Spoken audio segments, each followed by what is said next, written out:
నమస్తే, నేను రోజా.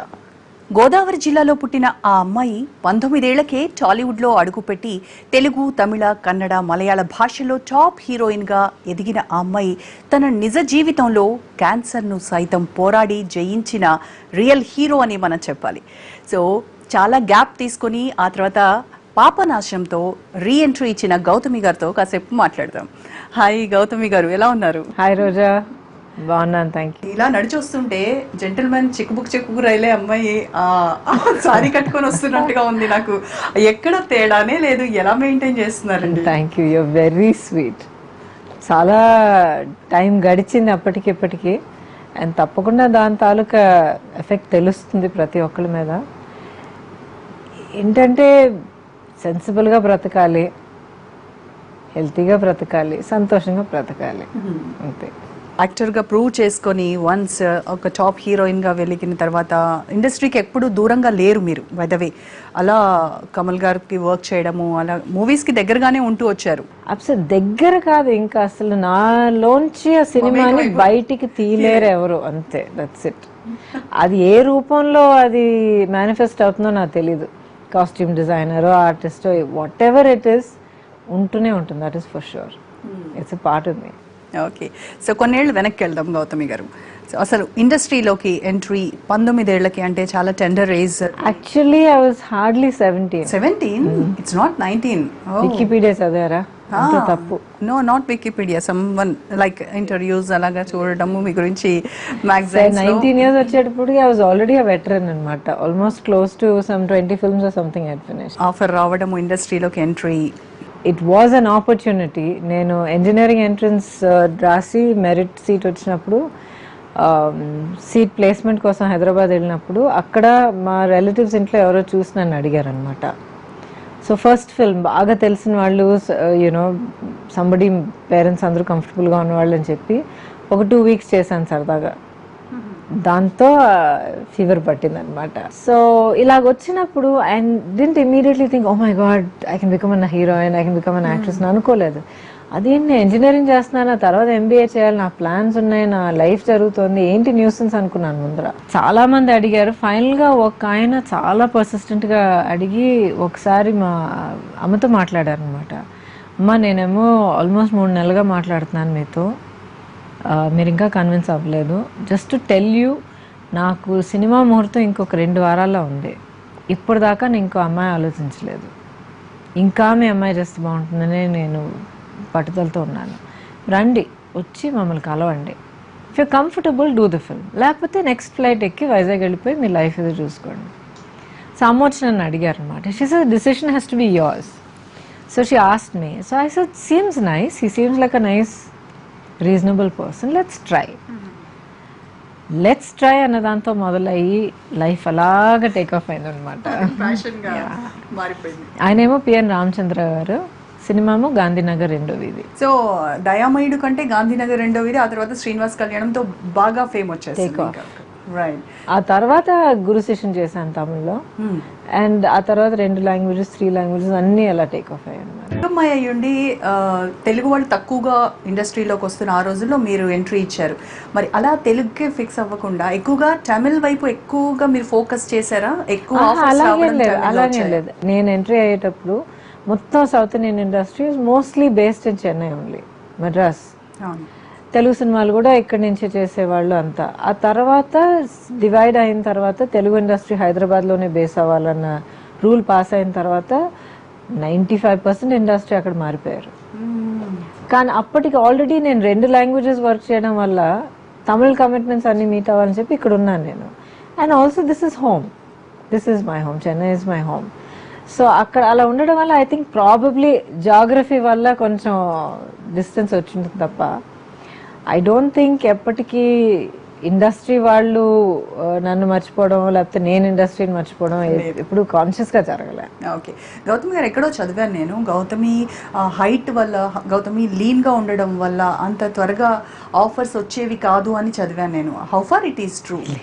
నో, ఒక 8 ఏళ్ల లోపల ఐ థింక్ 7.5 yearsలో 5 languagesలో 125 సినిమాస్ చేశాను, మూవీస్ చేశానండి. అంటే మీరు పర్ ఇయర్ ఎన్ని రిలీజెస్ అని మీరు లెక్కేసుకోండి. సో తప్పకుండా ఆఫర్స్ రాకుండా ఇన్ని సినిమాలు చేయడానికి వీలవ్వదు. కానీ ఒక ట్రెండ్ ఉండేది ఆ రోజుల్లో, ఎస్పెషలీ మన తెలుగు వాళ్ళకి ఒక ట్రెండ్ ఉండేది. గర్ల్స్ అందరూ కొంచెం నిండుగా, కొంచెం చబ్బి అనకూడదు, నిండుగా ఉండాలని. కొంతమంది వచ్చి అడిగేవారు కొంచెం లావెక్కచ్చు కదా అని. అసలు నో, నేను ఇలాగే ఉన్నాను నేను. కానీ దానివల్ల ఎవరైనా ఒక క్యారెక్టర్ కోసం అడగడం మానేసారంటే ప్రాబబ్లీ ఆ క్యారెక్టర్ చేసే చేయలేదేమో, ఆ పర్సనాలిటీ అనుకోవాలి. లేదంటే నాట్ దట్ ఇంపార్టెంట్ రైవలరీ ఎవరన్నా క్రియేట్ చేసి ఉండొచ్చేమో. నేను ఎప్పుడు పట్టించుకోలేదు. లేదు, నేను ఎప్పుడు పట్టించుకోలేదు. అండ్ ఆ టైంలో ఉన్న మా గ్రూప్ మధ్య ఇది ఇలాంటివి ఎప్పుడు లేదు. ఇప్పుడు కూడా మీరు ఇండస్ట్రీకి దగ్గరగా ఉన్నారు, అందరినీ చూస్తూ ఉన్నారు, హీరోయిన్స్ తో ఇంటరాక్ట్ అవుతూ ఉంటారు కదా, ఎలా ఉంది ఇప్పుడు అప్పుడు ఎలాంటి డిఫరెన్సెస్? యాక్చువల్లీ నో, నాకు అంత పెద్ద ఇంటరాక్షన్ లేదు. నేను ప్రొఫెషనల్ గా వర్క్ చేసే తప్ప పెద్దగా నాకు సోషలైజ్ చేసే అలవాటు అంతా లేదు నాకు. సింపుల్ రీజన్ ఏంటంటే నా లైఫ్ మొదటి నుంచి మా ఇల్లు వర్క్ అంతే. ఈ రెండు ప్రపంచాలు దాటి ఎక్కడైనా బయట అడుగు పెట్టానంటే ఏదైనా ఒక కారణం ఉండాలి, ఒక పబ్లిక్ ఫంక్షన్ లేకపోతే ఒక మీటింగ్ ఆబ్లిగేషన్ అలాగేమైనా ఉంటే తప్ప, లేకపోతే నా వర్క్ నా ఇల్లు ఇదే నా ప్రపంచం అనమాట. ఇప్పుడు కూడా అంతే. కొంచెం పర్సనల్ లైఫ్లోకి వస్తాను. ఎలా కమల్ హాసన్ గారితో ఒకటి మీరు కొంచెం పర్సనల్ లైఫ్లో వస్తామంటున్నారు, but the fact is public ఫిగర్స్గా ఉండి మాకు పర్సనల్ లైఫ్ అంటూ ఏమి ఉండదు. ఒక్క అడుగు వేయడానికి వీల్లేదు ప్రైవసీతో. అండ్ నాట్ ఓన్లీ దాట్, నేను పర్సనల్గా ఏంటంటే the way I've lived my life is never been something that I've hidden అవే.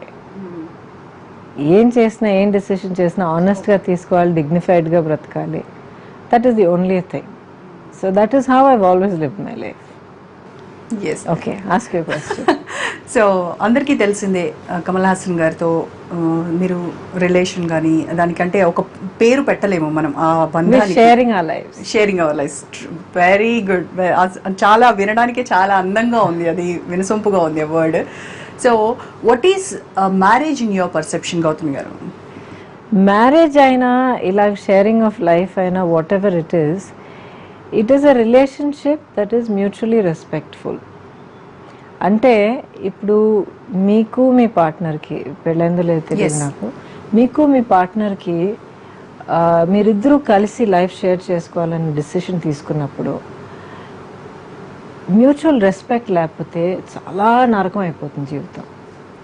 ఎందుకంటే ఎస్పెషలీ ఫర్ ఎగ్జాంపుల్ మోడర్న్ లైఫ్లో మీరిద్దరూ వర్క్ చేస్తారు, వేరే వేరే కెరియర్స్, వేరే వేరే లైఫ్ స్టైల్స్, లైఫ్ ఎన్వైరన్మెంట్స్ ఇవన్నీ ఉంటాయి. ఒకళ్ళనొకళ్ళు రెస్పెక్ట్ చేసి ఆ అండర్స్టాండింగ్ లేకపోతే మీ లైఫ్ నరకం అయిపోతుంది. అది ప్రొఫెషనల్ లెవెల్లో ఇట్ బికమ్స్ పర్సనల్ లెవెల్లో ఇప్పుడు మనుషులు ఎవరు కూడా ఒకేలాగా ఉండరు లైఫ్ అంతా. Change is the only constant. అన్నీ మన చుట్టూ ఉన్న ప్రతి ఒక ఐటెం దగ్గర నుంచి, ఈ ప్రపంచం నుంచి, మన శరీరం నుంచి, మన నేచర్ వరకు ఎవ్రీథింగ్ చేంజెస్. మీరు 5 years బ్యాక్ ఎలా ఉన్నారో ఇప్పుడు వేరేలా ఉంటారు. ఆఫ్టర్ 5 years మీరు ఇంకా మారుతారు, తప్పకుండా మారుతారు. That's a fact, it's evolution. ఇలాగ మారుతూ వెళ్ళేటప్పుడు అన్ని మార్పులు కన్వీనియంట్గా పాజిటివ్గా ఉంటాయని అనుకోలేం మనం, యూనో. సో ఒకవేళ అలాగ కాకుండా కొంచెం ఇన్కన్వీనియంట్గా లేకపోతే కొంచెం అడ్జస్ట్ అవ్వడానికి కష్టంగా ఉన్నప్పుడు what is the thing that takes you forward? ఆ మ్యూచువల్ అండర్స్టాండింగ్, మ్యూచువల్ రెస్పెక్ట్ తనే కదా. తాను సరే ఏదో ఒక స్టేజ్లో దాటి వెళ్తుంది, కొంచెం ఇలా ఉంది, పర్లేదే, you know, I must support her or I must support him అన్న ఆ మ్యూచువల్ అండర్స్టాండింగ్ అనేది చాలా చాలా ఇంపార్టెంట్. నా పెళ్ళాం పడుండాలి, నేనేం చేసినా కూడా, ఎలా మాట్లాడినా నాకే ప్రపంచం అంతా టెన్షన్లు, పనులకి ఆఫీస్కి వెళ్ళి వచ్చిన తర్వాత ఇన్ని టెన్షన్లు, ఇంటికి వచ్చి చేయడం, లేకపోతే same for the women. One side అని అంటలేదు నేను, it happens from both sides. మ్యూచువల్గా అండర్స్టాండింగ్ ఉండాలండి. ఒకళ్ళొక్కళ్ళ మీద ఒక సహానుభూతి ఉండాలి, ఒకళ్ళొక్కళ్ళ మీద ఒక అడ్మిరేషన్ ఉండాలి. తను చేస్తే కరెక్ట్గా ఉంటుంది. కానీ అసలు ఎన్ని కుటుంబాల్లో ఎన్ని జీవితాల్లో ఈ రకమైనటువంటి అండర్స్టాండింగ్స్ ఉంటున్నాయి, కాంప్రమైజింగ్ తప్ప నేను మనకి అలాగే పుట్టి understanding పెరిగానండి. కనబడుతుంది. ఇలాంటి రిలేషన్షిప్ చూసే నేను పుట్టి పెరిగాను. Hmm. And I'm proud to say that we are working to have a relationship like this. And working constant గా చేస్తూనే ఉండాలి. ఏదో ఒకసారి సెట్ అయిపోయింది ఆహా పర్ఫెక్ట్ కపుల్ అని కాదు. మనుషులు మారుతారు, అలాగే మన ఎఫర్ట్ కూడా మారుతూనే ఉండాలి. సో మీకు సపోర్టింగ్ ఎప్పుడు ఉంటూనే ఉంది. మేము చూస్తూనే ఉన్నాము కమల్ హాసన్ గారి ఇంటర్వ్యూ చేస్తున్నప్పుడు గౌతమి గారి గురించి ఏదైనా అడిగానంటే మనకి 1000 బల్బ్స్ వెలిగినంత వెలుగు వస్తుంది సార్ ఫేస్లో. సో ఐ కుడ్ ఫైండ్ చాలాసార్లు అనమాట అది. సో మీ ఇప్పుడు సేమ్ చూస్తూ ఉన్నాను. So now I understood, clearly I understood what the relationship between you and sir. So ఎలాంటి సపోర్ట్ మీకు అందుతూ ఉంది, ఇన్ వాట్ వేస్? అంటే I mean 100% and in every way. Okay.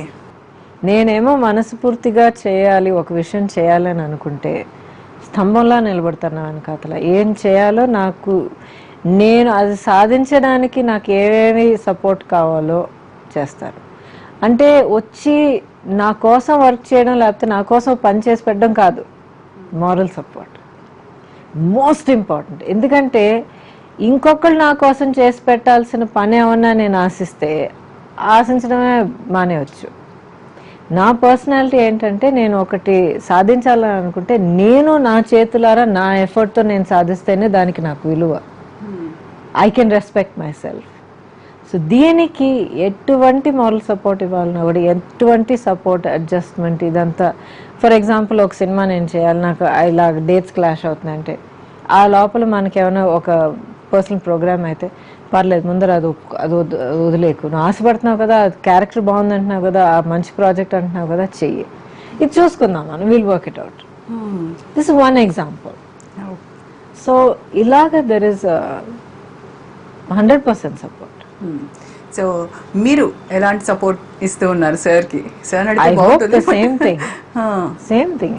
ఎందుకంటే అండి ఇలాంటి విషయాలు మ్యూచువల్గా లేకపోతే అది దానికి ఒక నిండుతనం రాదు, అండ్ అది లాంగ్ స్టాండింగ్గా ఉండదు. అది కొంతకాలానికి ఎవరైనా అడ్జస్ట్ అవ్వగలుగుతారు. అండ్ పైగా ఇంత కావాలనుకున్న వాళ్ళ దగ్గర మనకి అనుకున్నప్పుడు ఆ సపోర్టు ఆ ప్రేమ అదంతా దొరకనప్పుడు హర్ట్ అవుతాం. ఆ బాధ ఏమో కొంతకాలమే మనం భరించగలుగుతాం.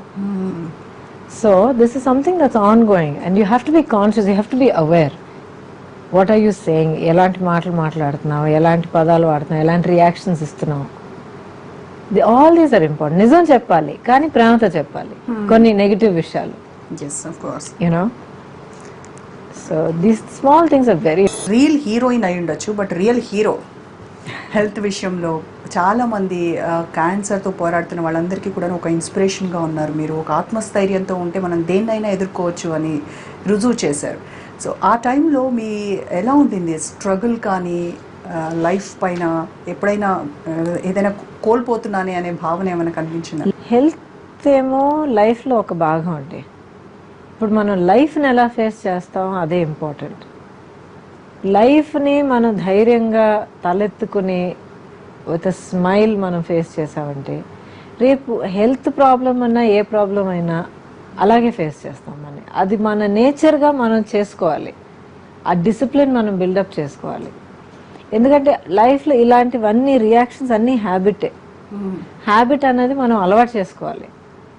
So why not make this a habit? అర్థం చేసుకోండి మిమ్మల్ని మీరు ఫేస్ చేస్తున్న ప్రాబ్లం ఏంటి, దాన్ని అర్థం చేసుకుని దాని ఇంప్లికేషన్స్ ఏంటి, దానికి సొల్యూషన్స్ ఏమున్నాయి, మార్గాలు ఏమున్నాయి. Be logical, be calm, be prepared. పిల్లల విషయానికి వద్దాం. మీ ముగ్గురు పిల్లలు, I could say absolutely. Okay. So వాళ్ళిద్దరు అంటే తెలుసు ఇండస్ట్రీలో వాళ్ళని వాళ్ళు ప్రూవ్ చేసుకుంటూ ఉన్నారు. కమల్ హాసన్ గారి పిల్లలుగా ఎంట్రీ ఇచ్చారు, బట్ అంతవరకే. ఆ తర్వాత వాళ్ళు ఇండివిడ్యువల్ టాలెంట్ చూపిస్తున్నారు. వెరీ ఇండిపెండెంట్ అండ్ ఇద్దరు ఎలాగా కెరియర్ డెవలప్ చేసుకుంటున్నారంటే నాకు బాగా ఇంట్రెస్టింగ్గా ఉంది.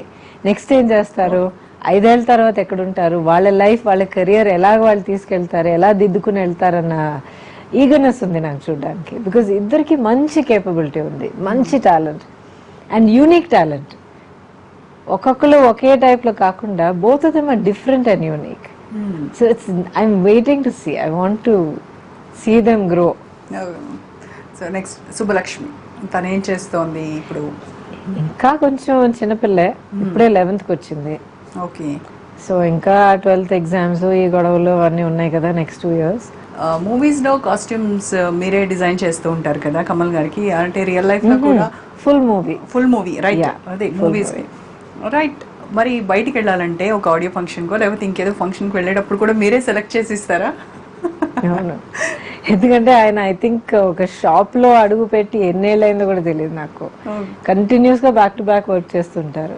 ఎక్కడికైనా ఆయన బయట షాప్స్ అమ్మటి తిరగగలిగే చోటుకి ఏమైనా వెళ్తే షాపింగ్ ఎంజాయ్ చేస్తారు. షాప్స్ వార్డ్రోబ్ నుంచి కూడా తీసి ఇదే వేసుకోండి అని మీరే ఇచ్చేస్తారా? అవును. ఓకే. రీసెంట్ గా చూసిన మూవీ ఏదండి? బాహుబలి చూసానే. బాహుబలి చూసాను. నాకు రాజమౌళి గారి ఫిల్మ్స్ ఎప్పుడు నాకు చాలా ఇష్టం. మగధీర, ఈగ ఇవన్నీ చూశాను. మర్యాద రామన్న ఇవన్నీ చూశాను.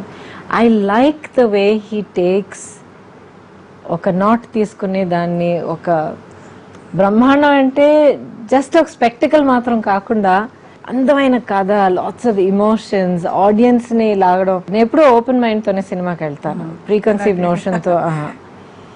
కానీ బయటకు వచ్చేటప్పుడు ఆ ఏగో కోసం చప్పట్లు కొడుతూ వచ్చాను. He was a hero. That is fantastic. It's really fantastic.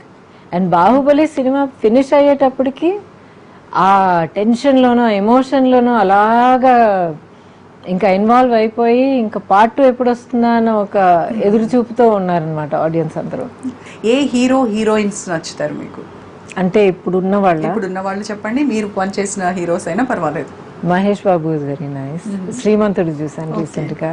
Heroines are all so pretty, they're all so bright and glamorous. And Shruti, of course, Shruti. Then Trisha, I really like Trisha a lot. And Kajal Agarwal, Samantha, వీళ్ళందరూ ఎంత చక్కగా అందంగా బ్రైట్గా, you know they're so pretty and చిలకల్లాగా అందంగా ఉంటారు వీళ్ళు. So nice to see. మంచి మీ కోస్టార్ అంటే ఎవరు? Worked with lots of people అండి. సో అందరితో కంఫర్ట్ ఫ్యాక్టర్ అయితే అడగక్కర్లేదు. నాకు ప్రాబ్లం అంటే ఎవరితోనూ లేదు, ఎవరితోనూ లేదు ప్రాబ్లం. మీకు నచ్చే సినిమా, మీరు యాక్ట్ చేసింది బాగా? బామ్మ మాట బంగారు బాట. నాకు చాలా సరదా సినిమా. అండ్ నాకు చాలా స్పెషల్ సాఫ్ట్ కార్నర్ ఆ సినిమా, ఎందుకంటే భానుమతి గారితో యాక్ట్ చేసే భాగ్యం దొరికింది. అండ్ చాలా స్పెషల్ ఇన్సిడెంట్ ఏంటంటే, ఆ రోజులో కంటిన్యూస్గా చెప్పాను కదా 7 ఏళ్ళలో 120 సినిమాలు చేశానని. సో నిద్ర ఉండేది కాదు. డైలీ 2 shifts 3 shifts వర్క్ చేసేదాన్ని. ఒక 2 గంటల సేపు నిద్రపోతే చాలా గొప్ప విషయం అనమాట. సో ఒకరోజు షూటింగ్కి వచ్చినప్పుడు ఒక సీన్లో ఇంకా ఫెయింట్ అయిపోతాను అనమాట. ఫెయింట్ అయిపోయిన తర్వాత డాక్టర్ వచ్చి ఎగ్జామ్ చేసి ప్రెగ్నెన్సీ అని చెప్పి ఇచ్చేసి, ఆ సీన్ షూటింగ్లో ఫెయింట్ అయిపోయి ఆ షార్ట్ అంతా తీసేసి పడిపోయాను. స్లో లేకుండా పడిపోయిన దాన్ని అలా నిద్రపోయాను ఆ పోజ్లో. అసలు నిజంగా నిద్ర వచ్చింది. సో నిద్రపోయి సడన్గా కళ్ళు తెరిచి చూస్తే సెట్ అంతా చీకటిగా ఉంది, ఎవరు లేరు, క్వైట్గా ఉంది. హాయిగా చక్కగా గాలి వస్తుంది ఒక పక్క నుంచి. అయిపోయింది, పక్కన ఏమైనా షిఫ్ట్ అయిపోయారు అనుకుని ఎవరో ఫ్యాన్ వేసేసి వదిలేశారని చెప్పి ఇంకా నిద్రపోవడానికి ఇలా తిరిగితే భానుమతి గారు పక్కన కూర్చుని విసురుతున్నారండి. నాకు చూసి సడన్గా అలా లేచి కూర్చోంటే, లేదు లేదు లేదు పడుకోను, పాపం కష్టపడి పని చేస్తున్నావు, నువ్వు అస్సలు నిద్ర లేదు, పడుకోను, నేను విసురుతాను, నువ్వు నిద్రపో, లేవకు, పాట వింటావమ్మా అని చెప్పి నాకు పాట పాడారు ఆవిడ. ఇలా జో కొడుతూ విసురుతూ, ఆ విసునకరతో విసురుతూ జో. అమ్మా, ఇంకా దాంతో జన్మ ధన్యమైంది అనిపించింది నిజంగా. What a great lady and such a wonderful lady. ఆ ఒక్క విషయంతో, ఎందుకంటే అప్పుడు దాకా ఆవిడ గురించి విన్న కథలు అయితే ఇంకా భయపెట్టేవారు అనమాట. She so strict, she so this, she so wonderful person. ఇంకా so I forgot to ask you, Kamal Haasan గారి మూవీస్లో టాప్ 5 మూవీస్ మీకు ఇష్టమైనవి? అయ్యో చాలా కష్టం. టాప్ 5 చాలా కష్టం. Okay, let's try. Sagar Sangamam, Swathi Muthyam of course, క్షత్రిపుత్రుడు, అక్కడి నుంచి ఇరుక్కుపోతాను. ఇంకా అన్నీ నేను నేను నేను నేను అన్నీ ముందుకు వచ్చేస్తాయి. ఆ తర్వాత అన్నీ. 3 టాప్ 3 చెప్పేశారు. Nice talking to you Gautami గారు. Thank you so much. మీతో మాట్లాడి చాలా సంతోషం అనిపించింది. అండ్ ఐఎమ్ లుకింగ్ ఫార్వర్డ్ మళ్ళీ ఒక తెలుగు సినిమాలో మా తెలుగు ప్రేక్షకుల్ని కలుసుకోవడానికి చాలా ఈగర్గా వెయిట్ చేస్తున్నాను నేను కూడా.